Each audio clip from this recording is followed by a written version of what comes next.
Meeting started. Moorhead Public Service Commission welcomes and encourages customer input on issues related on the listed on the agenda or a general water electric utility interest, time and commission permitting. Speakers are limited to 3-minute presentations. Customers wishing to address the commission regarding a specific agenda item will be afforded an opportunity during the discussion of that item. Customers wishing to speak on matters not listed on the agenda will be given the opportunity to do so under the heading Customers to be Heard Recognition. Each person requesting the opportunity to speak is asked to fill out a request to speak form located on the table in the back of the room and present it to the administrative assistant in attendance at the meeting. Any follow-up or feedback will be done by email on anything that cannot be resolved this evening. And I don't know if we have any customers to be heard. Travis? No? Okay. Call the meeting to order. See, do we have anybody remote today? Nope. Okay. Sounds great. So I'll look for a motion to approve the agenda. Motion to approve. All right. We have a motion and a second. All in favor, say aye. Aye. Opposed? Same sign. Motion passes. Agenda item number 3, approval of the consent agenda. Second. All right, motion from Linda, second from Borgen. All in favor? Aye. Aye. Opposed? Motion passes. Yeah. All right, any old business from any commissioners? Old business? Nope. Okay, we'll move to item number 8. One second. Oh. I had a recognition to Oh. give as well, too. Okay. Taylor Holt, just before the end of the year, he had his 10-year anniversary. Taylor's our project engineer, and you see him giving presentations from time to time. So he just hit his 10-year milestone. So thank you, Taylor, for your service. Lastly, tonight is Mr. Paulson's last meeting on the commission. He's been on the commission for 6 years, and I wanted to recognize you for the 6 years of service to the MPS Commission, and then also as the chair for the last year. So thank you for your service. Oh, you're welcome. It's been my pleasure. Thank you. Thank you. Thank you, Travis. All right, City Council report. Well, I don't have a lot to report, but I thought I would just talk a little bit about the state of the city's address. It was a great meeting. There was over 700 people in attendance, and Matt Lyseth gave a really nice presentation about everything that's going on in Moorhead. I thought our Mayor Shelley did a really great job, and it was clear that Moorhead has really got the wind at its back, and it was really nice to see. That's it. Excellent. Excellent. All right. Any public service commissioners have anything to report? Okay, we'll move to 8C, General Manager's report. Yeah, 2 items on the general manager's report. One, there was a press release last week from Missouri River Energy Services, just noting that the transmission line that runs between Fargo and Monticello, basically the line along I-94, they're going to be putting the second circuit on that here in the near future. That second circuit won't be operational until 2032, just so you guys are aware. But a reason for that update is MRES is a owner of that transmission line with XL Energy, Otter Tail Power, and I'm thinking there might be another entity included. I think we're about a 10 or 11% owner of that transmission line as well too. So, and then the other item on here was a thank you note from the Fargo Moorhead West Fargo Chamber of Commerce for our participation and involvement as a premier sponsor in the Midwest Energy Summit back in November. So I've attached that as well too. And that is all for my report. All right, thank you, Travis. Can I have a motion to approve or accept the general manager's report? So moved. Second. All right, we've got a motion and a second. All in favor? Aye. Aye. Opposed? Same sign. Motion passes. All right, we'll do item 8D, accept report on 2025 lead and copper results and lead service line inventory project. Sure. So I'm going to have Mark and probably Jake speak to this one. Again, there's been a lot of changes going on within the lead and copper rules and revisions, and I know we've talked about this several times, but we just wanted to give you an update on how 2025 went and then kind of looking into the future as well. So I'll let Mark and Jake go ahead with their report. Go ahead. Thank you, Travis. Mark Pritchard, Water Plant Manager. So as Travis had mentioned, this report is for the sample results for the 2025 lead and copper extravaganza that we had here in Moorhead. So a little quick background, what is the lead and copper rule? It's an EPA regulation that first came out in 1991 to regulate the maximum allowable amounts of lead and copper in finished water distribution systems. Up until October of 2024, those levels have been maintained at 15 parts per billion for lead and 1.3 milligrams per liter, or 1,300 parts per billion for copper. So with the advent of the lead and copper rule revisions and the lead and copper rule improvements in October 2024, there was a myriad of changes that we talked about throughout the commission meetings in 2025. As part of Distribution Manager Jake Long's efforts with the inventory projects, we piggybacked on those efforts and we used the information to update our service line inventory for sampling purposes. One of the big changes that we had to deal with was we weren't able to use a lot of the same sample locations that we had in the past. We had to go out and get full, true out-and-out lead service lines as our sampling locations, and we had to double the amount. So it put us in the most likely area to find the highest amounts of lead as per the rule revisions. So with that came a little bit of risk. We saw that ahead of time, and we did about a 2-year study to make sure that we got a new system called orthophosphate in that the commission approved in 2024 and early 2025. We were able to turn on the orthophosphate in August on about the 15th or so, and we ran until the end of October, at what point we started sampling. I'm very happy to report that even with the amount of samples doubling and the locations being more likely to have higher amounts of lead, we had the exact same levels in our sampling locations, which is great. It tells us that the orthophosphate, in addition to our other efforts, are working, and they're working extremely well.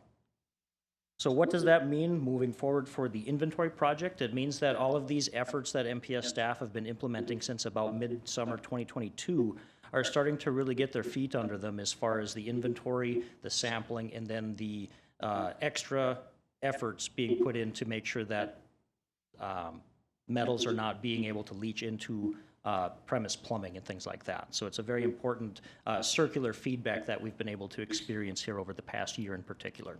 One of the more interesting things about the orthophosphate being put in place is it did put us back to what's called standard monitoring. So we'll have another report just like this one in June, probably July, showing the results from January till the end of June 2026. So we have 60 samples to take until we can prove that we are beneath that action level, at which time we'll be able to go back to annual monitoring and then hopefully triennial monitoring before the rule actually kicks in 2027.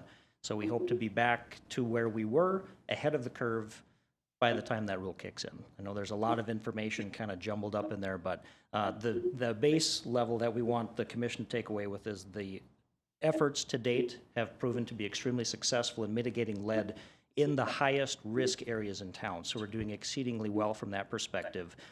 When it comes to the inventory, we have about 209 lead service lines that are identified to date.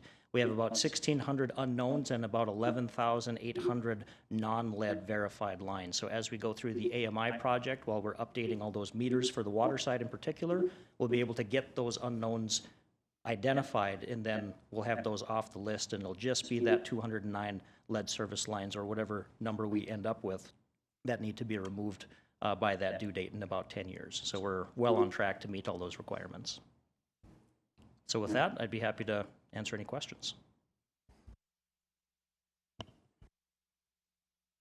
Where in the city are most of these located? Is this all in the oldest parts of the city, as far as the lead lines that you're focusing in on? Yes, so the majority of the locations that we found are basically from the river to about 8th Street, or excuse me, to 20th Street and 20th Avenue South to about 15th Avenue North. So it's the box that is the more established part of town. Back when the areas were constructed, they had different rules and regulations, and lead service lines were in use for a time. But we did fairly far back pivot to copper lines.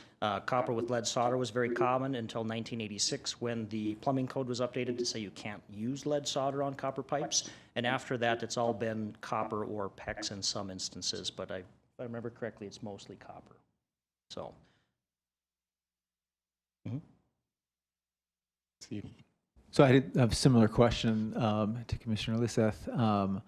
But in terms of, you had 5 readings that were basically above over the course of X number of years. Do you happen to know if those were the same locations, or did they, or were they in the actual geographic location where you would expect them to have been above, like in the lead service line area? Good question. So in the most recent round of sampling, I believe we had 2 out of the 60 that were above that 15 part per billion threshold. Now we have the regulation that says the 90th percentile needs to be at 15 or beneath. So these samples were above, but it did not trigger that rule. We had to have more samples above that 15 part per billion line for that to mean that we had extra efforts to begin looking into to lower those levels. As far as the location, I don't have the locations for the 2 individual sites memorized, but they were in the general vicinity of the, basically just south of Woodlawn Park in that area. So it's where we expected to find them. It's where we had the highest likelihood of high lead levels to be sampled, and that's really where we ended up targeting a lot of our sampling parameters based off of that. So instead of trying to, spread it out, we ended up really trying to pinpoint where are the highest risk levels so we truly see how well is our corrosion control taking care of these issues, how effective are we being at mitigating that for the customers. So it worked out very well. Thank you. Actually, should have led with the, impressed with the work with corrosion control, working on the chemistry and stuff to make sure that everyone has less heavy metals in their drinking water. A follow-up though, besides, Jake going around and knocking on doors and going downstairs and seeing, are there things that you've done to let homeowners be able to figure out if they have lead service lines and then let you know? Do we have any like little brochures that homeowner like, you might have lead if? We do, yes, and I think that Mr. Jake Long, our distribution manager, would be able to describe that a lot better than I could. So you want to tag in, Jake? Hi, so your question is if we kind of the public outreach education piece, is that more so your question? Okay. So we do, on our website, we've updated that annually over the last few years and keep that up to date with information on how to reduce lead in drinking water. The other piece that we do during water main replacement projects and also our lead service line replacement projects is we do have a pamphlet or a brochure that we hand out because there are some additional steps that folks may want to take even after it's been replaced. So anytime we're disturbing a lead line, we do our best to reach out to those folks so that they can take steps to, in the next week or so, time after it's been disturbed, that they can use those steps to mitigate it. Thank you. Jake, do you want to quick talk about the annual notification process as well that we have to go through? Oh, yes. And then one of the requirements with the new lead and copper rule revision is annually, it's usually in November is what it's been the last 2 years now, is we're required to send out a notification for any of the unknowns and any of the lead lines with information. Same thing, a lot of the same information that's on our website on how to steps folks can take to reduce lead in drinking water. So that's also a requirement that'll be done each November. And then as our inventory gets updated, lines that are unknown turned into either copper or lead, those get updated as well.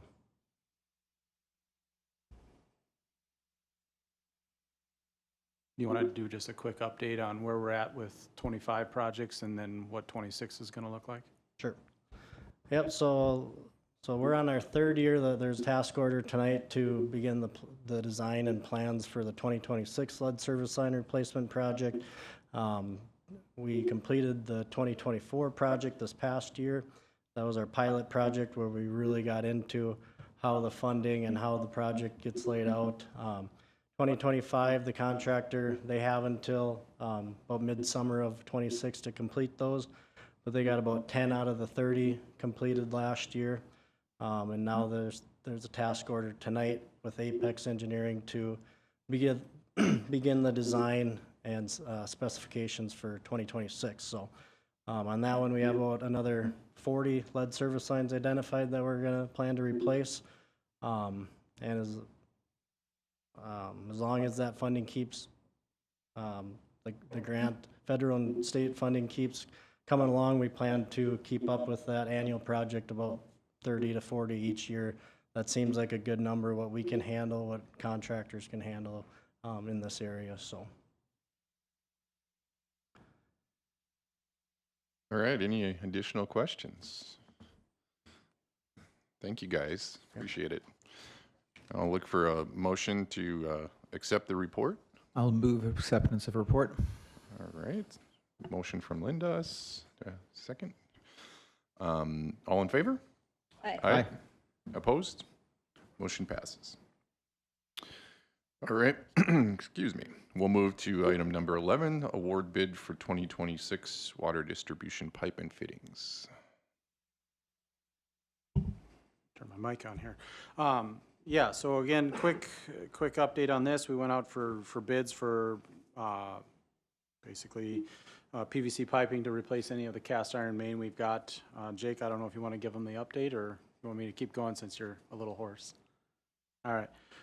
Again, normal process, annual basis. We've coordinated our projects between MPS projects that we're going to do with our crew, and then coordinated projects with the city of Moorhead as well too.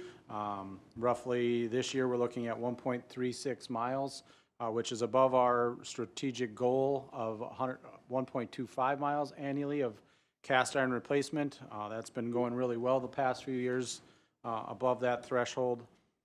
Overall, the bids came in favorable to what our engineer's estimate was. So just excuse me, just a little bit under that. So requesting approval by the commission to purchase all the distribution pipe and fittings tonight. All right. Any questions? All right. Look for motion. So moved. Okay. Motion from Borgen, second from Lyseth. All in favor? Aye. Opposed? Same sign. Motion passes. We'll move to item number 13, approve scholarship request from Moorhead Legacy Education Foundation for Moorhead Public Service Scholarships. Yeah, I'll go ahead and take this one. This is the second year we've done this with the Moorhead Legacy Education Foundation. Last year we did a $2,500 scholarship. After attending that presentation of those scholarships at the Moorhead High School, I thought it would be in our best interest to maybe diverse that a little bit. And so this year we're looking at doing 2 scholarships of $1,500 each for a bachelor's degree, and then also 2 $1,000 scholarships for each serving our community and essential workers of tomorrow for students planning to pursue a career in the utility field. So that's what we're looking at. Again, on an annual basis, we have about $50,000 of marketing and sponsorship funds that we can expend. To MPS we dispersed about $45,000 in 2025, and so far this year we've earmarked about $2,550, and that's for the Moorhead or family night at the new municipal pool once it's done with the construction on that. That was approved in December. Again, just requesting approval by the commission on this. So. Great. Thanks, Travis. Any questions? I do have a Go ahead, Steve. quick question. So Travis, if I love this idea, by the way, so highly supportive of it. But like say one of the $1,000 scholarships, if we were only able to award one this year, was the intent to keep that $1,000 in a pool? So next year there might be 3 scholarships. Based on our conversations with the executive director, they usually find, we're trying to get these out. Last year was we were a little behind the 8 ball on it because it was new and just getting everything approved. And we did have it was easily attained with the one. Getting it out earlier this year, we shouldn't have any issues with getting scholarships. But yeah, we've been talking internally on that as well too, so. Yes, go ahead, Lisa. So I'll make the motion. I think this is a great use of our money for scholarships, for our community, for the kids that go to school here. And, you know, full disclosure, I was on the board for several years. I'm not any longer, but they'll find a student to get that money if they don't have. So I will applicants. second that, and I was also on the board for many years Good. when it was MAFE, Yeah. but yes. So Right. I'm the motion. Okay, we got a motion and a second. All in favor? Aye. Opposed, same sign. Motion passes. Yes, Mr. Lyseth abstained from that vote. Okay, item number 14, approve sponsorship requests from National Alliance on Mental Illness Moorhead for Mental Health Day in the Park. Yep. Again, this is the second year we're doing this sponsorship, so it was easy to approve. Didn't have to go through any of the legal review on that. Again, they're asking for $790. Again, add that to the $5,000 we just gave to the Moorhead Legacy Fund. So overall, we're still within budget on that, and I know Sue does track all of those sponsorships as well too. Again, this was a good event. We did get a thank you card from them last year as well. And just requesting approval for this one as well. Right, excellent. Any questions? I'll move approval. Okay, Second then? okay, we have a motion and a second. All in favor? Aye. Opposed, same sign. Motion passes. I do not believe we have an closed meeting. Upcoming meetings, if needed, February 3rd, 2026, and then more than likely February 17th, 2026. A couple of other meeting opportunities there as well. And I'll just note, since it is my last night, I would encourage the commissioners to get involved in these events. I've gone to many of these over the years, and it's just a great educational opportunity and networking. Getting to know MRES, getting to know MRWA and MMUA and what they do for us. I think it's very important just to be able to tell people why we're members of these organizations and what kind of value they give to MPS. And with that, I will adjourn. All right. Good.